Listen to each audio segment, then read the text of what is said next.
Hello, and welcome to my presentation on successful parent-teacher relationships. Today, I would like to talk to you about several different topics in improving your parent-teacher relationships and conferences.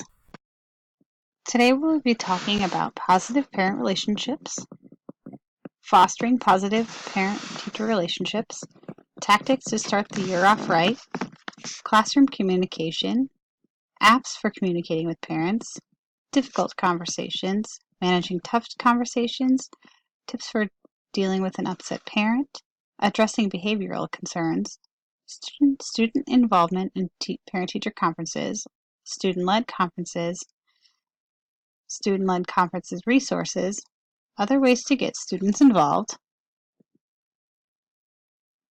4 parent-teacher conferences, action plans, preparing for conference tips, resources, creating an agenda, during parent-teacher conferences, tips for a successful conference and what to do when parents are there, after parent-teacher conferences, follow-up, and involving the students. And at the end of this presentation, I will be giving you a survey to fill out to help me inform my future presentations and decisions in what to include, and any ways I can help you with questions you may have.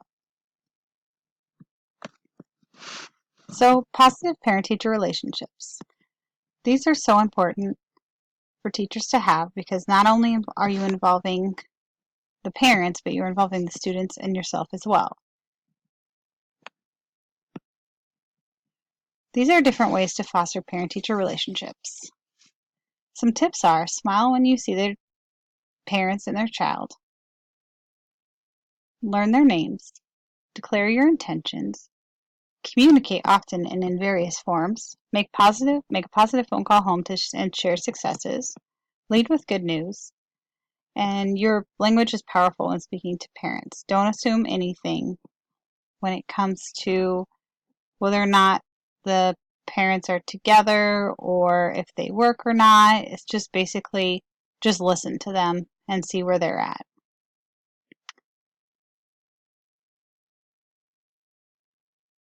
Ask questions about the child. Listen to parents and invite them to share information about the child. Let the parents know how they can help. Be very specific. Be a broker of resources. That means you can have, if they have questions, be able to give them ways that they can help their child. Or if you don't have an answer for them, make sure you follow up with the parents. Explain your instructional decisions. Invite parents to participate in making some decisions and thank the parents for recognizing parents individually and personally. So you might be asking yourself, how do I start off positive relationships right from the beginning? Well, at the beginning of the year, there is one method that is called the 3-call method. It is a positive approach to calling parents. With this method, teachers can contact parents twice with good news before sharing concerns that they're struggling with at school. Most teachers in our school use the Remind app, a quick note home, or a phone call. They are all great ways to communicate with parents. Many parents are on mobile devices most of the day.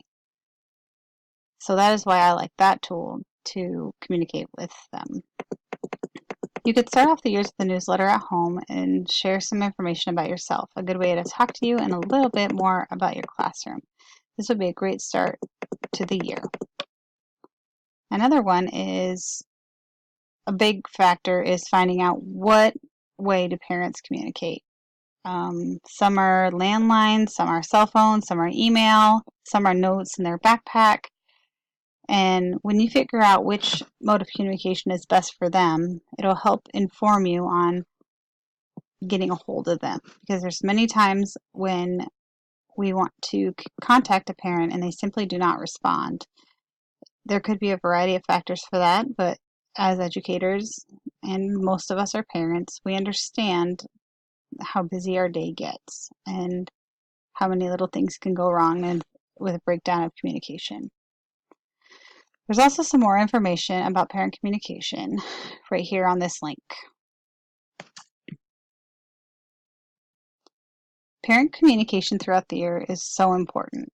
I have found a few a variety of different apps that you can use or modes of communication. The first one is called Blooms. It's a parent communication app where you can schedule parent-teacher conferences, make class calendars, send reminders, send individual and group texts, and parents can talk to one another, and you can also post photos. It's almost like a classroom Facebook. Here's the Blooms website, and here's a tutorial video. Class Dojo is a communication app with parents sending videos, photos, messages, files, links, and has a translation option. Even add a student's portfolio to share with their parents. Here's the Class Dojo website and an informational video. Another one is called Schoolology. It is a format that allows for collaboration and communication, organization discussion boards, and is a place to submit assignments. Teachers can review the students' work and provide feedback through the system. Schoology's layout is close to Facebook's. Here's the website and also an informational video. Part of our job as educators is having difficult conversations with parents, whether that be behaviorally, emotionally, socially, or academically. There are some ways to manage tough conversations, though. Number one is point out the positives. State a few complimentary items about the child and deliver the issues you are struggling with and create a plan in a positive light. Keep it professional. Don't make a personal attack. And also, if they are attacking you as a person, try to take a breath and remember that you are both there for the same common goal. Evidence. Evidence is key. Have concrete data to back you up. A lot of parents might say, what specifically are they struggling with and what proof do you have? If you have the data in black and white to share with them, or if you can write down an instance where a kid is struggling with a behavior and write down, what they're doing, when they're doing, possibly having a data log, it'll help them see your point of view. And hopefully you can work together to make a plan for the child. Also, have a few tips in hand. So if a child is struggling with a certain behavior or even, an academic issue, think of some ways of how you can help the parent help their child. And sometimes even if, a parent is combating what I have to say, I have a few statements that I like to use, such as, I am seeing little Johnny struggling with getting along with his peers. Did you know that he is hitting a child at least 3 times a day? Is that something that you see at home? And if so, how can I help him? Or is there something that works at home that maybe I could try here? Another important factor into managing a conversation is always scheduling a meeting at a time that is convenient for everyone.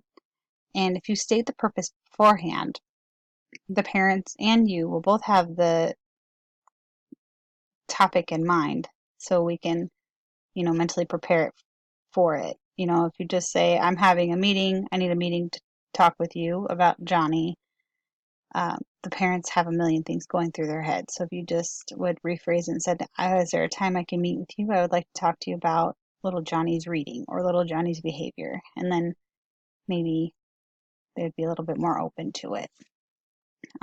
There are some do's and don'ts. If you click on this link right here, and it's the Center for Social and Emotional Foundations for Early Learning, they came up with a quick little list of tips that you can use when having difficult conversations. These are some more tips for dealing with an upset parent. The NEA suggests that you emphasize the positive, let the parents talk first, use active listening, discuss how both parties want what's best for the child, and agree on a strategy and get on the same page before including the child in the conversation. I think that, letting the parent know that you're going to talk with their child about your conversation and your common goal, it will make the child aware of what he or she needs to work on, and what will be happening. Also, it'll keep some accountability, knowing that your child or the student knowing that the parents and you will be conversing about their common goal and how they're accomplishing and how they're working on it.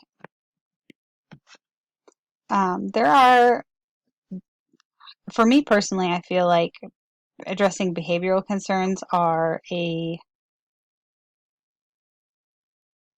tough conversation to bring up to a parent. Especially in kindergarten, I feel like there's so many parents that have never heard that their kid's struggling or that they have a major behavioral issue, and it's not a easy thing to start up with a parent. But here are some tips. You can share behavioral concerns with the parents by staying positive and stating positive characteristics about the child. Sharing behavioral data such as referrals, journals, parent communications, and data to back you up. Before the meeting, take a deep breath and make sure that you are calm before sharing the concern. Set up time to talk rather than talking on the fly or at drop off or dismissal time or even in the grocery store. Always presume positive intentions from the parents. And when setting up a meeting, state the purpose of your meeting and decide who needs to be involved and where it should be held. Sometimes you might need to involve a behavior specialist, sometimes your administrator, maybe the counselor, maybe another teacher that also sees the same issues that you see. Or it might just be a conversation that needs to happen between you and the parents, either in person or over the phone. Some more tips are, during the meeting, use language that conveys curiosity to try to figure out the missing pieces to the puzzle. Use language that invites parents to suggest solutions. Before the conversation, set your purpose and decide who needs to be involved in the discussion, the environment where it needs to be held. At the beginning of the conversation, state the purpose. Start by observing a difference in perspective, doing your best to describe that difference without judgment on either directions.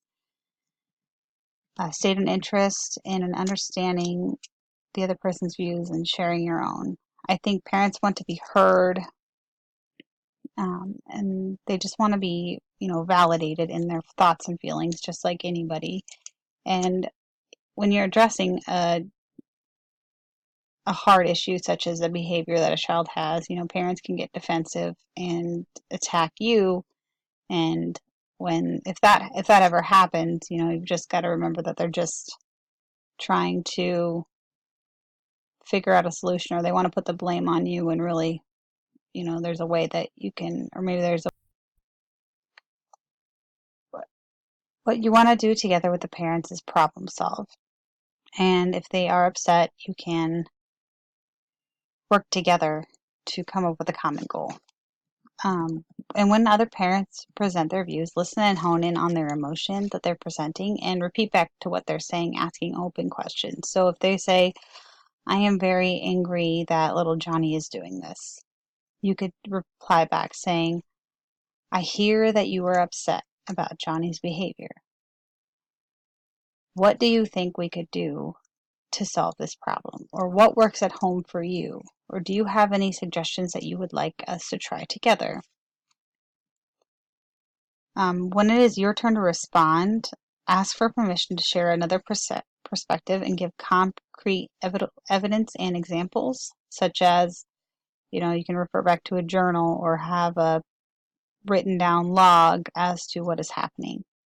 And when you are problem solving, brainstorm together.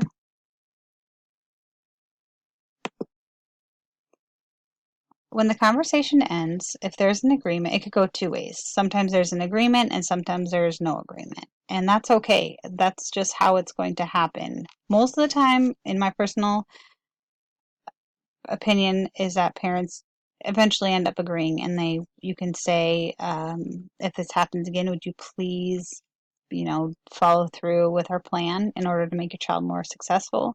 If there is no agreement, thank the parent and ask for another meeting and discussion to check in with one another about the child's progress.